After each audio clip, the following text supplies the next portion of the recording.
Hey y'all, and welcome back to the channel. So the box office right now is kind of in that dead period between Thanksgiving and Christmas, whenever not a lot of movies come out. There's not a whole lot of money flowing into the movie theaters. So generally, there's not a whole lot to talk about, but there is plenty this weekend, so let's go ahead and get into it. Opening in at number 1 was The Boy and The Heron, Hayao Miyazaki's newest film. And this movie had already opened up in Japan and made like $80 million over there. It's a very high-grossing film abroad, so I was very curious about how this was going to perform in North America. Now, Miyazaki is one of those directors that people go out to see the movie because he is directing it, so I didn't think that this movie was going to make a ton of money, but I definitely thought it would be number 1, and it was. The Boy and the Heron opened up at number 1 this weekend in the box office, making just under $13 million. And I know that doesn't really stand out to a lot of audiences. You know, we're used to the idea that if a movie doesn't get like $50 million in an opening weekend, then it's a big bust, but this is great for the distributor of this film. It is their highest opening weekend ever, and the movie only opened up in 2,200 theaters, which generally for a wide release film, you're going to see it be in over 3,000 theaters typically. So the fact that this hit number 1 in less theaters is a really big deal and really brings home the idea that people want to go see Miyazaki films because he's Miyazaki. And I haven't even seen much marketing for this movie in the first place, so this had a very minimalistic marketing approach, and it seemed to have paid off. People still came out to the theater. They had a $5,800 per theater average, which is outstanding, and it's been really well received by critics. It has a 95% on Rotten Tomatoes, which isn't shocking for anybody who's a Miyazaki fan. I haven't seen the movie quite yet. I'm waiting to see it with my girlfriend because she's a big Miyazaki fan as well, so whenever I do, I'll be sure to put out a review, but in the meantime, I'm very happy for Miyazaki and this movie because it seems great. Then at number 2, we had The Hunger Games: A Ballad of Songbirds and Snakes, and man, this movie just keeps on staying in the top 2. Here in its 4th weekend, it made just over $9 million, only dropping 34% weekend over weekend, and now it has, I think, about $280 million worldwide, a far cry from the highest grossing film in the Hunger Games franchise, but pretty good, all things considered. The fact that it's been so long since the last Hunger Games movie, and since it didn't open up with a super big opening. Its first weekend, it made just under $45 million, which was far from the best opening for a Hunger Games movie, but I was saying at the time, I really did believe the quality of the movie was going to speak for itself. People were going to go to the theater and they were going to try to support this. And after 4 weekends, people are still continuing to go see this movie because at the end of the day, it has positive word of mouth. No, it's not like a 98% on Rotten Tomatoes. It has like a 69%, 70%, something like that, but the people that like this movie love it, and they're recommending it to their friends. They're going out and they're watching it again, and so whenever it's all said and done, this movie's gonna have a pretty nice profit in here for the studio, and I wouldn't be surprised if we ended up seeing a sequel for this. Now, gun to my head, is there or is there not gonna be a sequel to this movie? I would say no, just because they wrap up the story that they wanted to tell really well, and yeah, this movie's gonna turn a profit, but it's not like $1 billion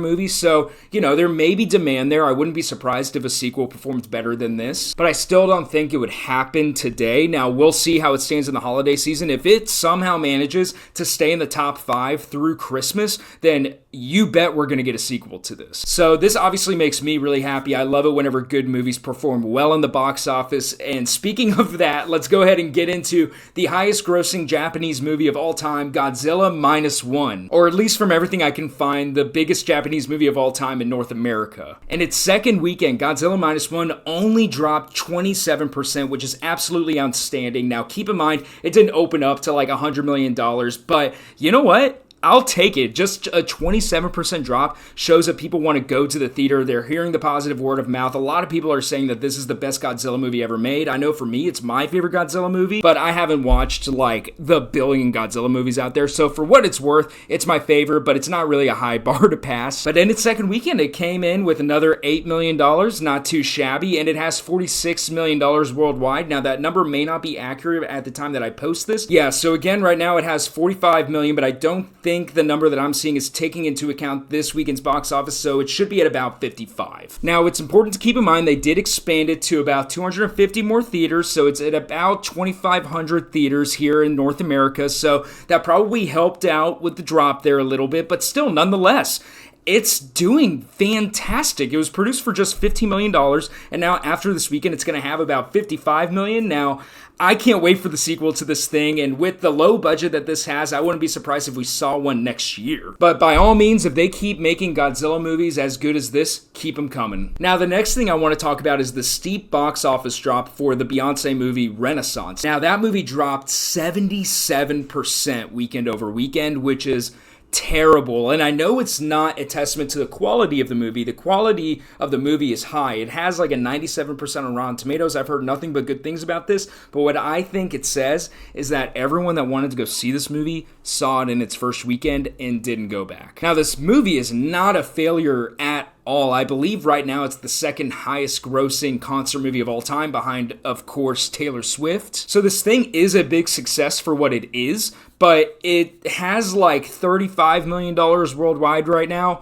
Far cry from Taylor Swift, which we're inevitably going to compare the two, okay? They're both concert movies that were released within 2 months of one another, and I think right now we just have to acknowledge that Taylor Swift is the biggest artist in the world right now. Her movie grossed $250 million worldwide for a freaking concert movie. That is absolutely unheard of. And Renaissance is the second highest grossing of all time, and it's at like 30 or 35.